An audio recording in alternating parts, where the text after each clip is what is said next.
The 16 men who set sail from Ishinomaki, Japan, on November 27, 1793, were far from worldly men. Since 1639, Japan had forbidden its citizens from traveling abroad, and the furthest that the crew of the Wakamiya Maru intended to go on this voyage was Edo. There was nothing to tell them as they departed that 4 of them were going to be the first people from Japan to ever circumnavigate the world.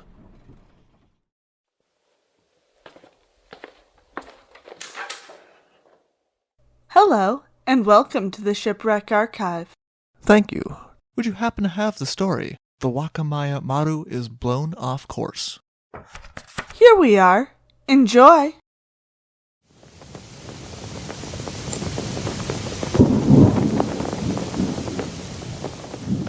The Wakamiya Maru, under the command of Captain Heibe, carried a cargo of firewood, timber, and rice that they intended to sell in Edo. 5 days into their voyage, however, a strong southwest storm hit them. The Wakamiya Maru was a light, single-masted ship, unable to hold her own against the strong winds that she now faced. She was blown farther and farther to the northeast into open ocean, and away from what would have been the familiar coasts of Japan for her crew. The contrary winds did not release her quickly either. For almost a month, the winds continued to push the ship further and further away from her intended destination. By the time that the strong winds had stopped, the Wakamiya Maru was no longer in a condition to do much other than drift. She had been demasted, and her crew had jettisoned most of her cargo to lighten her so that they could remain afloat. They still had her cargo of rice, and they subsisted off of this and rainwater as they were carried east by the waves and wind. They took a piece of their now broken rudder and used it to spread a new sail, but this only sped them along as they traveled, rather than help them get in a set direction. They were far from any waters that they knew. They had no way of knowing when they would see land again.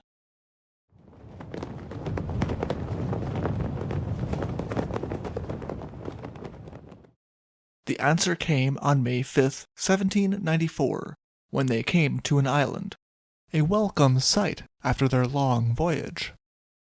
They had been lost at sea for over 165 days. The men were so desperate to find some other people to help them that they anchored the Wakamiya Maru, even though the island offered no good place to shelter a ship, and took a small boat to the island. They did not find anyone on the island, but while they searched, the Wakamiya Maru, which had been left in a precarious spot, was destroyed by the wind and waves. The crew now only had the small boat that they had brought to the island. The destruction of the Wakamiya Maru was not unexpected to the crew. They had prepared for it by bringing with them 3 sacks of rice and their most precious belongings when they had left the ship in the boat. They spent 10 days on the uninhabited island before deciding that they would continue along the Aleutian island chain, which is where they had found themselves until they could find help. After several days traveling by boat, they saw smoke which brought them to an Aleut settlement on what was probably the island of Adak. There was some initial uncertainty about their welcome, but the Japanese sailors found that they were well received in the Aleut settlement. It was an experience shared by earlier Japanese castaways a few years earlier. In 1783, the crew of the Shinsho Maru had been washed onto Amchitka Island, and they had found equal friendliness there. The crew of the Wakamiya Maru were finally out of danger and able to relax. Their sorrows were not yet over, however. Shortly after arriving, Captain Heibe passed away. At the time of their arrival in the Aleutian Islands, the islands were part of a Russian expansion. And a few days after the shipwrecked sailors had found people again, a Russian trader came to the Aleut settlement, offering the crew of the Wakamiya Maru assistance. The official directed the men on how to get to the Russian trading post of Unalaska. Not having any means to continue their voyage from there, the crew of the Wakamiya Maru were forced to stay in Unalaska for almost a year. They would later say that they were met with some kindness, but that they were also put to work doing the tasks of servants.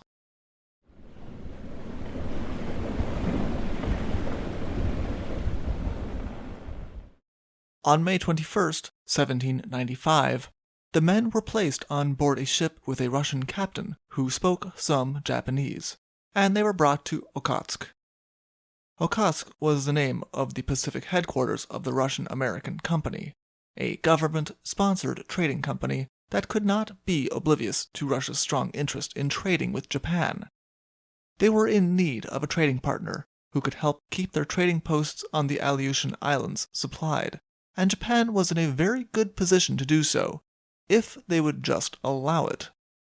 Russia was also looking for a more direct way to trade furs to China that did not involve them traveling through Siberia.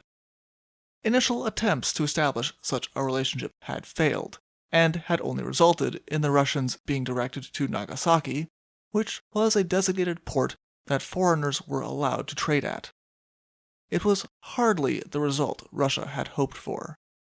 In order to get that far, they had brought castaways from Ishinomaki Maru as a gesture of goodwill. It was a gesture that Japan had accepted even though they had not agreed to any trade. Now, Russia found that they had more Japanese castaways that they could use as an excuse to try to engage the Japanese government in talks again. This had been Catherine the Great's ongoing plan of establishing friendly relations with Japan. At first, the men from the Wakamiya Maru were transferred to Yakutsk. In their stay in Yakutsk, one of the sailors, a man named Ichigoro, succumbed to illness. The rest of the 14 castaways were sent even further inland to Irkutsk. Here, they had the surprise of meeting another Japanese castaway, this one from the Shinsho Maru. He was engaged in teaching Japanese to students at the School of Navigation in Irkutsk. Rather than returning to Japan with his captain and fellow crew members, he had gotten married and had made himself comfortable in Siberia. He was now also put in charge of the care and comfort of the men from the Wakamiya Maru. That there was a Japanese language class in Irkutsk was another testimony to Russia's determination to make solid ties with the isolationist nation. Shortly after the castaways arrived in Irkutsk, however, Catherine the Great passed away, and with this, all plans relating to the castaways were also put on hold. The men would spend another 8 years in Irkutsk, slowly giving up hope of ever seeing Japan again before the Russian government would think of them again. During this time, 2 more of their number would succumb to illness. In the spring of 1803, an imperial messenger arrived, ordering that the Japanese castaways were to journey to St. Petersburg. The men were only given 4 days to prepare for the journey, and then they were bundled into carriages. The pace was a grueling one, with them only stopping to change horses and traveling both day and night to reach the capital. On the trip, 2 of the men got sick and had to return to Irkutsk. A third reached Perm before also having to be left behind. When they arrived in Moscow, the castaways were allowed to pause and look around for a little while, wondering at the city's size and sights, before they were forced to continue on to the capital of St. Petersburg. Here they were brought to the mansion of Count Rumyantsev to stay. They were presented with robes, furs, wine, and good food, while also being brought around to see all of the sights that the city had to offer. Finally, the castaways were brought in front of the Emperor, Alexander I of Russia. Here they were given an offer. Any of them who wanted to return to Japan would be given an opportunity to be on the voyage that was planned by Nikolai Rezanov. Those who wanted to remain were allowed to become Russian citizens. After 8 years, only 4 of the castaways agreed to return to Japan. The rest had established new lives in Irkutsk. Tsudaya, Sehi, Gihei, and Tajuro boarded the ship the Nadezhda under the command of Captain Krusenstern. Krusenstern and Rezanov had no small plans for the voyage of the Nadezhda, and the ship that was to sail in company with her, the Neva. It was the men's intention that the Nadezhda should be the first Russian ship to ever circumnavigate the world, and to both of them and the Emperor, this was a matter of deep national pride. Though Russia hoped that they would be able to open up Japanese trade with Russia, it was not the most important part of the voyage, and therefore the 4 castaways of the Wakamiya Maru would have to wait for even longer before they would see home again.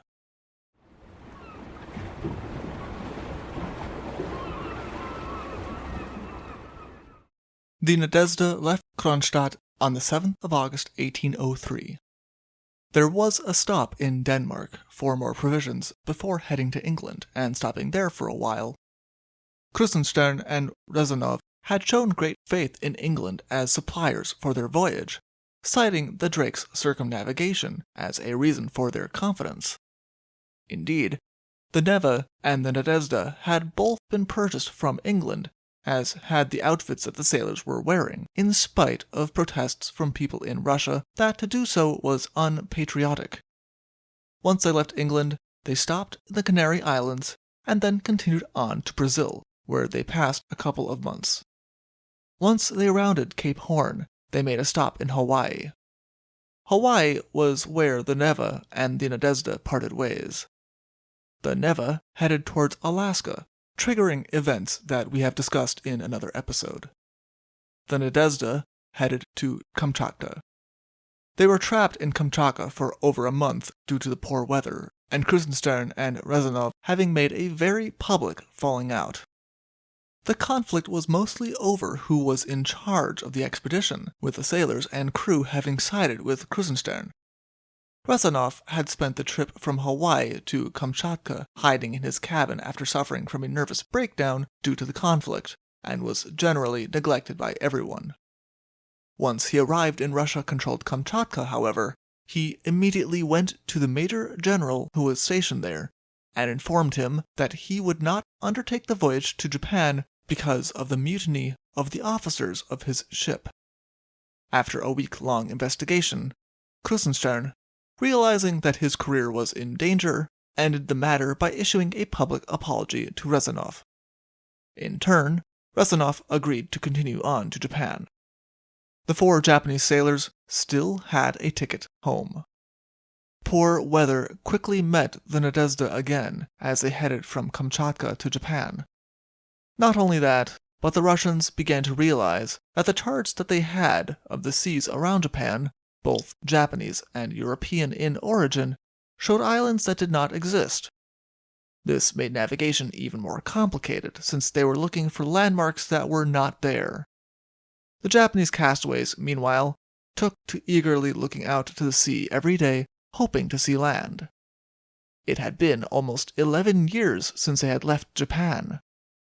On the 10th of October, 1804, they spotted Shikoku Island, Japan. Knowing that they would not be welcome outside of Nagasaki, they did not make landfall yet, but instead sailed 10 more days before they were able to anchor at Nagasaki Harbor.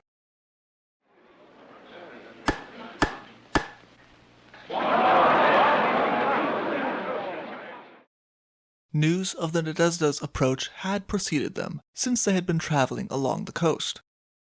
As soon as they anchored the ship, they began to be swarmed with officials. The first question the officials had was a reasonable one. They had given Russia a ticket to enter Nagasaki 12 years before. Why had it taken them so long? Rezanov was eager to please his Japanese hosts, and he had been given careful instructions by his government before leaving Russia on how he should act to follow Japanese etiquette. But it did not seem to win him any favors. In order to bring the ship deeper in the harbor, where it would be safe from storms, the Japanese government insisted that they surrender all of their ammunition, gunpowder, and small arms. They were then held on board the ship for a month before being allowed to live on shore, but in a house that was walled in and surveilled by watchtowers. For Rezanov, who had imagined an audience with the Emperor, This was a grave indignity. When the Japanese officials learned that 4 Japanese castaways had been brought by the Russians, they immediately asked for them to be handed over, but Rezanov refused, unwilling to give up any of the bargaining chips that he had without progress. Instead, the sailors from the Wakamiya Maru joined him in his confinement to the house in Nagasaki. For the 4 men who were now the closest that they had been to home in years, this was torture. In January 1805, it became too much for Tajuro, who attempted to end it all with a razor. He was stopped, but not before he had injured himself so badly that he would never speak again. His reasons for such an action varied depending on who is telling the account. One version has it that he had heard that past castaways who had been returned to Japan, rather than being welcomed, had spent their lives imprisoned, and he was not willing to face such a fate. Another version says that he and his shipmates had begun to fight, and, feeling completely isolated, he had no hope left. The Russians, he said, had treated him with kindness. It was his comrades who had done this to him. It is unclear if by this he meant his crewmates from the Wakamiya Maru, or Japan as a whole. The Japanese account of the 4 sailors' travels, the Kankai Ibun, simply states that he had always been gloomy, and that it was an action of insanity. Tajuro's actions did not do anything for him or his shipmates. They continued to be held with the Russians, until the Russians were ordered to leave Nagasaki in March. Not only would they not be allowed to travel to Edo, but Russian ships were not to ever enter Japanese waters again. They were told that if they came across any more Japanese castaways, rather than return them personally, Russia was to return them through the Dutch. It was a large blow to Russian ambitions, and particularly the ambitions of Rezanov.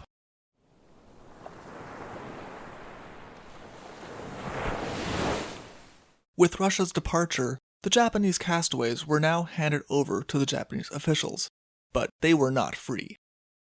They were thoroughly interrogated in Nagasaki, and then transferred to the Sendai clan, where there were further interrogations. From this questioning, the Kankai Ibun was written. The Japanese government was mostly interested in what the castaways could tell them about Russia. They were alarmed to hear about a school in Siberia that was teaching Japanese. It showed that Russia knew far more about them than they knew about Russia. In 1806, feeling that they had been insulted, Russia suddenly attacked the islands of Iturup and Sakhalin, catching Japan entirely by surprise. What would follow would be ongoing skirmishes between the two countries, started by what Russia had felt was Japanese disrespect towards their diplomatic envoy. There is very little that we know about what happened to the castaways once they returned to Japan. The scribes of the Sendai clan finished their work in 1807, and from there, the 4 men stopped being important enough to appear in records again. They were, after all, just common sailors, hardly the people who were written about often in history books. The only reason that we know that Tajuro did eventually return home is because of his jacket, one that he wore around the world. In the historical museum of Jomon village near Tajuro's home, a well-patched and ragged rough wool jacket sits.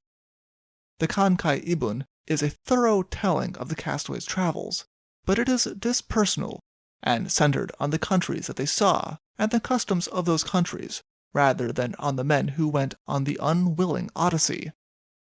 The jacket is a comforting reassurance that they did, in the end, make it home. If you would like to hear about the events involving the Neva, we invite you to listen to our story, The Cursed Voyage of the Neva. The link can be found below. For Captain Krusenstern's account of his voyage around the world, please see Voyage Round the World, translated from the original German by Richard Hoppner in 1813, or see our other sources in the description below. Thank you for listening. Thank you for visiting the Shipwreck Archives. See you soon.